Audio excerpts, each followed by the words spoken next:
Hello, my name is Daniel Albertson, and I'm the president of the Kansas chapter of the Percussive Arts Society, as well as an assistant professor of music at Kansas Wesleyan University.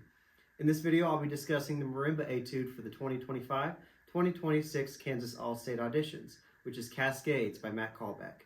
This etude provides a variety of challenges to its performers, such as double strokes, wide interval and dynamic leaps, as well as a sense of continuous motion throughout that forces us as the performer to be very forward-thinking and very fluid in our motions and movements. The point of this video is to give you a few tips, tricks, and suggestions from a technical standpoint, as opposed to just highlighting specific notes or note names. Ideally, that part of the process will fall together a lot quicker as we start to integrate some of these suggestions and ideas. Our first point of discussion is going to be mallet selection and range of the instrument. This etude is written for a 4 1/3 octave marimba, which is pretty inclusive to what most programs and students are going to have access to all around the state. So perfect in that regard. So let's first identify what is the range of the etude in total. So our lowest note to our highest note. So if we look at our music, we'll note that the lowest note is going to be the lowest D on a 4 1/3 octave marimba, which is a D3. And then it jumps all the way at the end to the highest D that a 4 1/3 octave marimba will have, which is a D6. So we're covering 3 total octaves within the whole entirety of this etude. So we want our mallet selection to be reflective of being able to be played in all of those octaves. So I have 3 different mallet selections here. There's 2 that I feel are not going to be as proficient and helpful in getting through this etude, and there's 1 that I feel is going to be a lot more helpful in getting all the way through. So we want our mallet selection to be somewhere in the middle of hardness. And what I mean by hardness is the hardness of the core inside of the mallet. So typically if we're playing on a marimba or something that has a wide spectrum of range, we want to be playing with a yarn mallet as opposed to a cord mallet. Cord mallets are going to be typically played on a vibraphone because we're trying to get a stronger articulation or fast articulation out of the metal bars. So the combination of a harder core and the cord is going to allow for that sort of attack on a vibraphone. As opposed to on a marimba, we typically want a more mellow, lush sound out of our mallets. So those are typically wrapped in yarn. So yarn mallets versus cord, we probably want to have a yarn mallet for this sort of etude. So my first example here is a yarn mallet. These are very, very light yarn mallets. The core is not very dense, not very hard. So we're not going to get enough articulation out of our mallets to feel this rhythmic push up and down on the instrument. So here's the first measure of the etude with these softer mallets.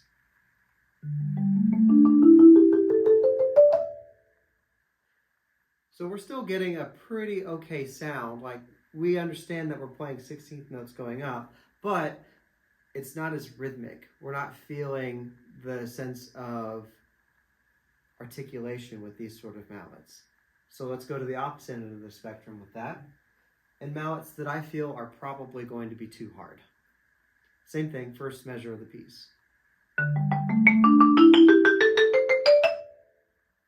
So we're getting a lot better articulation with these mallets, but we're also getting a harshness to the sound that has the potential of providing damage to the instrument long term. If we play the instrument too hard, we play in the wrong range of the instrument. We want to try to find somewhere in the middle of these 2 mallet selections now. So these mallets here are somewhere in the middle of being not too soft, but also not too hard, which is great because we're trying to play from this D to this D. And you see I'm getting a good articulation out of those 2 two notes as opposed to, it's great in the higher octave, not so great in the lower octave. And the softer mallets, pretty good in the lower octave, but doesn't speak as well in the higher octave. So having a yarn mallet made from marimba that is somewhere in the medium of hardnesses of the core and in the yarn wrapping is where we want to be on this instrument. The next point of discussion is going to be that of double strokes, which dominate a large portion of the technicality within this etude. We are quite literally cascading up and down this instrument, and we're doing that through the vehicle of double strokes. So we want to ensure that our double strokes are really strong, consistent, and clear. So my suggestion to make sure we have strong double strokes before we even strike the instrument or we start to play the etude is just to practice that on a single or a neutral surface. So for instance, if I'm doing this on marimba, I might pick one singular note and just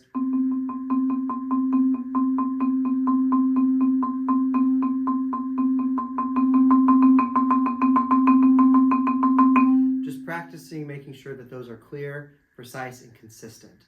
So this etude is not very fast. It's 90 beats per minute. So 1, 2, 3, 4. So somewhere around there. So our double strokes do not need to be that fast, but we need to make sure that they're consistently sounding like 16th notes throughout. Typically what tends to happen if we're not in control of our double strokes is that the second note of the double is going to be not as strong because we're not giving it enough emphasis after that initial strike to make sure that it's speaking. So what I like to think of is my back fingers are flexible here. They're not flying off. They're not too strict and gripping on my mallet. So having this flexibility allows for me to get a little push or a little bit of movement as needed to make sure that that second note speaks.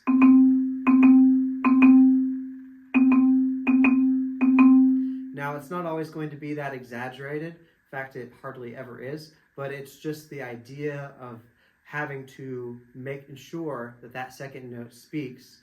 That is the important idea here.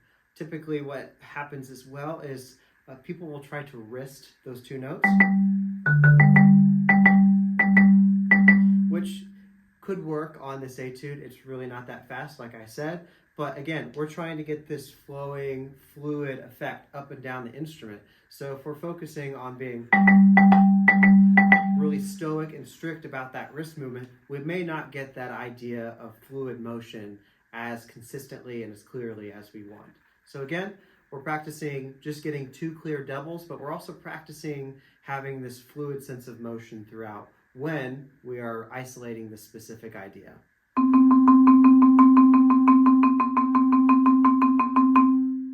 Getting that clear and consistent first before we even start practicing the etude.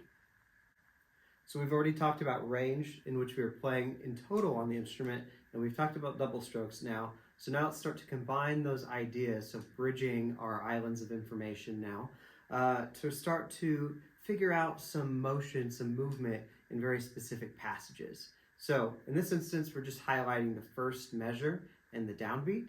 So I want to identify in this smaller section of the piece, what is my specific range? Not the entire range of the piece, but specific range of this little section. So what I land on for my lowest note, which is my first note, is this D3 here. And then the top note or the downbeat of measure 2 is this E5. So what I want to do is I want to try to stand generally right between those notes. I'm going to plant my center of gravity there. My feet are about shoulder width apart, and because of this, I'm allowed a little bit of flexibility coming from my hips here that allows for me to move in this range without moving my feet. So if I'm not doing that, the concern is that I might do a little dance behind the instrument by accident. So say I planted myself here, and I realize as I get closer to here, I'm out of room. So if I'm standing here, then I don't have to do this shuffle behind the instrument in order to get to that higher note or that higher range. So I'm planted behind the instrument, about centered of where this specific range is. So in practice, it looks a little something like this.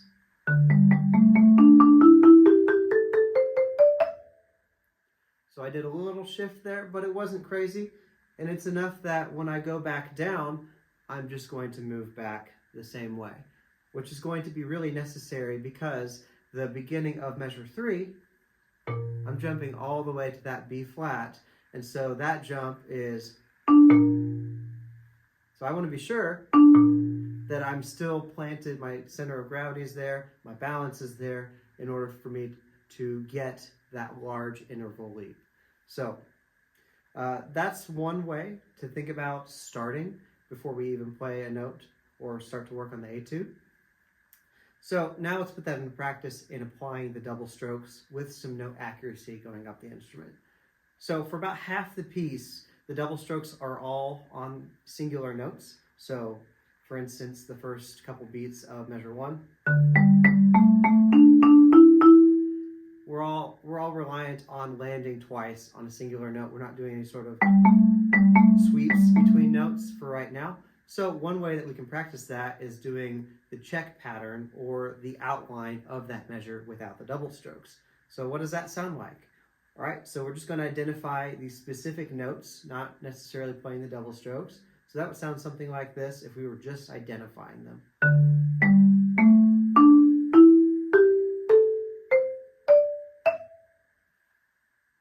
So one more time.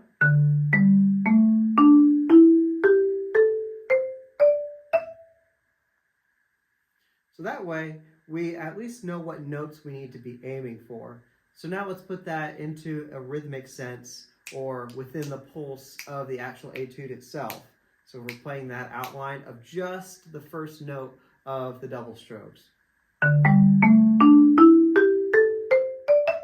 So I'm really using those last two notes, that 1 as kind of an anchor point, so I know that I'm landing there correctly. And I'm also thinking about the sticking. Is my sticking correct? I'll know that if I have that left, right at the end. So do that outline one more time.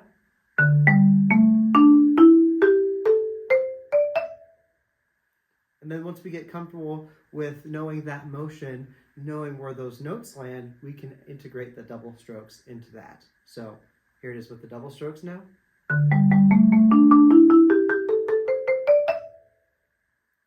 This also will allow for us to practice our dynamic contrasts in this piece as well. So you'll notice in the very first measure, we're jumping from a piano dynamic all the way up to a mezzo forte dynamic. So if we were to do that with just the check pattern of the outline,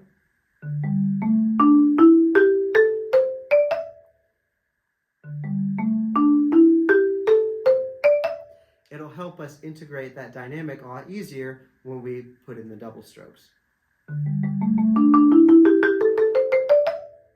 Because we practice pacing ourselves to get to that higher dynamic as opposed to getting too loud, too fast, or not getting loud enough.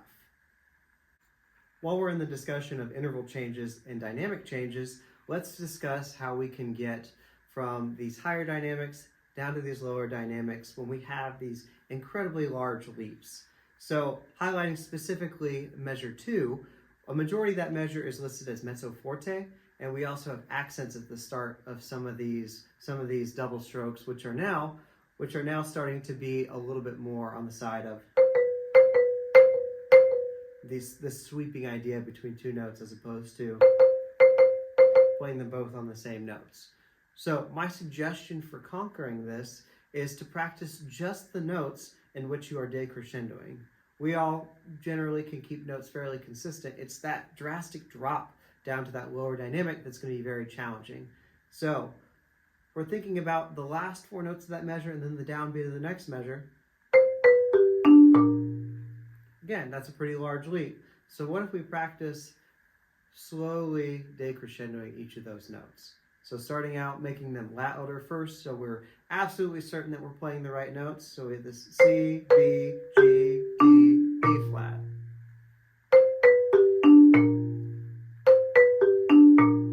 So now, let's apply that decrescendo to that specific 5-note idea.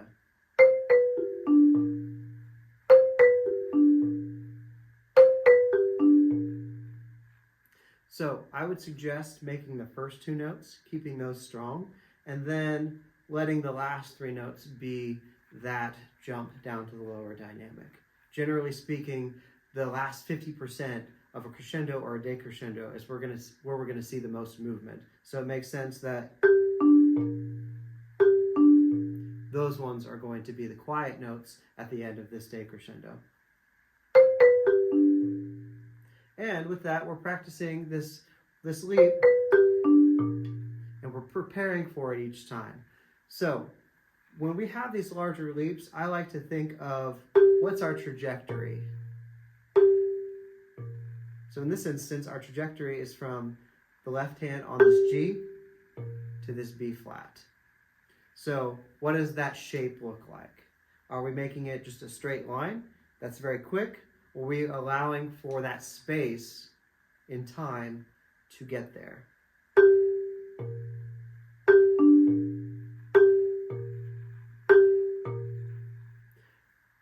If we're thinking about that shaping, what that angle looks like, it allows for us to be able to plant both accurately note-wise, but also a little bit more accurately with our dynamic. So if we're thinking about that entire measure, measure 2,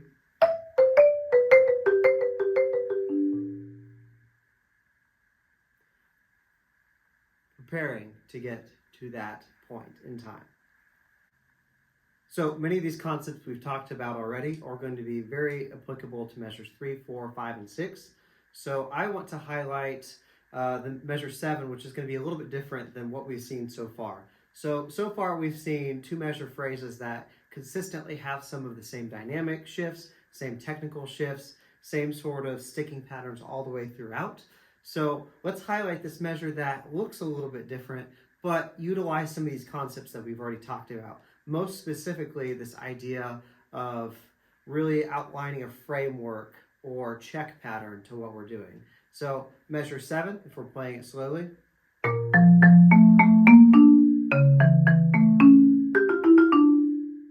It's going to be that 30-second note run at the very end of it that's going to seem the most challenging. But what I want to do now is highlight how we can utilize this idea of shaping the direction of our motion here to get from the very last note that we're playing all the way to the beginning of the 30-second notes. So highlighting the beats 3 and 4 of that measure. So what's the last note that we play in our left hand before we have to get that leap over? It's going to be that single A. So I'm going to use that single A as a jump point to get to that G. And then once I get to that G, I'm thinking about what is my left hand by itself doing? Taking out the right hand, what is it doing in those 30-second notes? So you'll discover that it's just playing 16th notes, G, E, D, getting to that downbeat of measure 8. So putting it all together, it's a little less daunting or intimidating that way. And then we think about how our right hand is playing in context in those 30-second notes. It's just sticking on this F natural all the way through. So if we can get this outline or framework of, it makes those 30-second notes a lot more achievable. One other thing that it does, it allows for us to make our dynamic consistent when we make that leap.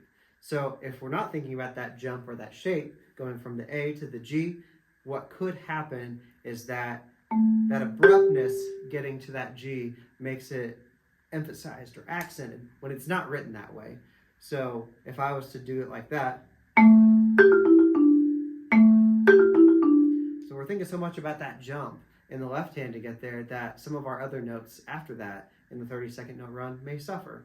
So that measure in its entirety.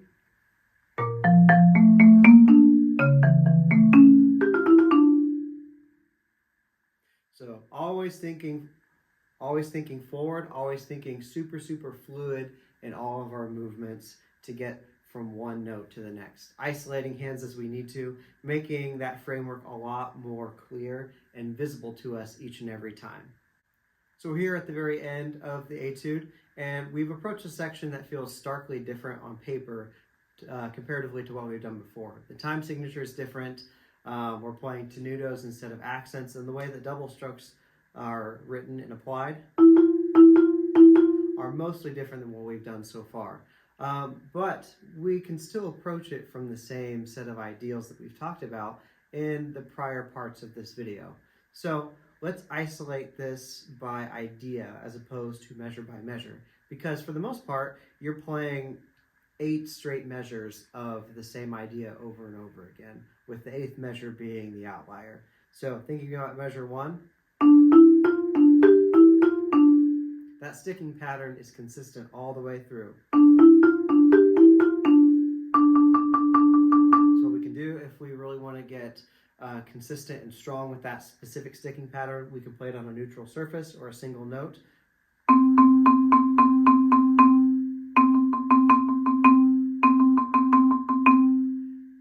So that's one option.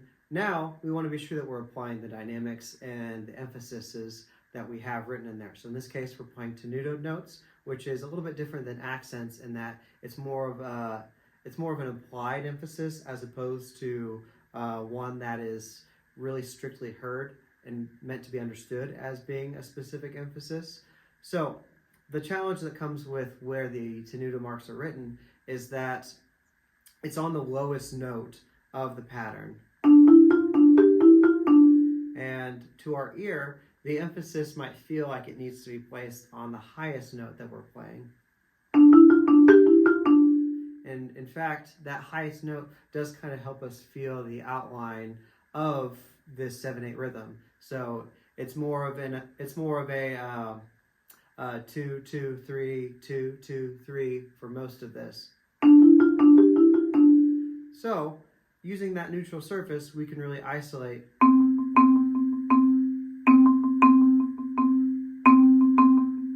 to making sure that we're getting it there. We're purposely trying to keep the other notes down, even though to our ear it might seem like that higher note needs the importance.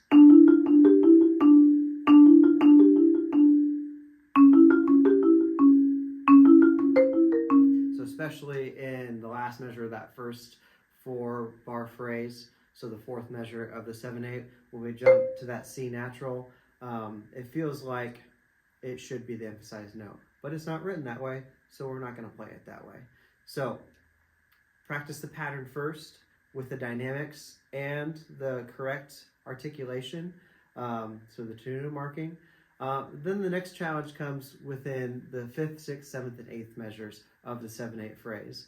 So instead of these tiered dynamics, so going from pianissimo in the first 2 of the 7/8 to then a mezzo piano in the 3rd and 4th, we jump down to a pianissimo again, but then we need to crescendo up to a mezzo forte.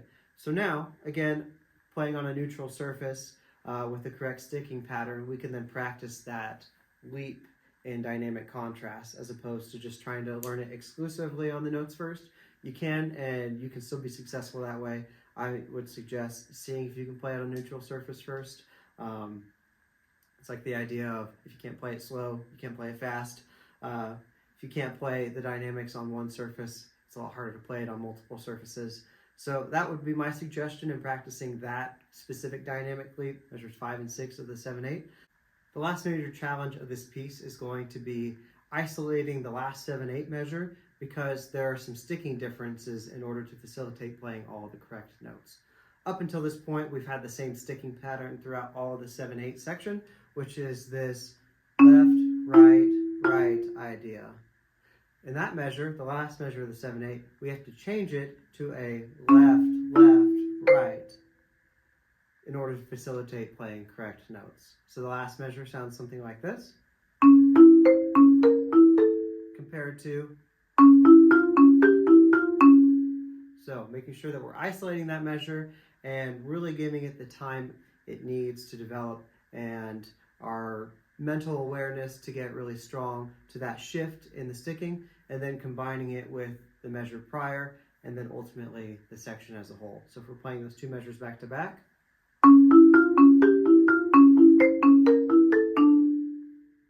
So taking that time to isolate as you need to in order to remember and get your muscle memory up to par on that shift. Throughout this video, we've talked about a wide variety of concepts in order to execute this etude, including double strokes, playing the dynamic range and the overall note range on this instrument, knowing where to stand, knowing what kind of mallets we need to use on this sort of etude, and also this sense of motion or fluidity as we're doing this cascading up and down the instrument through the vehicle of 16th notes.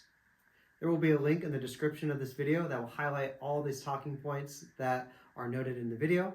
And if there's any points of clarification needed or any additional questions, please do not hesitate to reach out. Best of luck and happy practicing.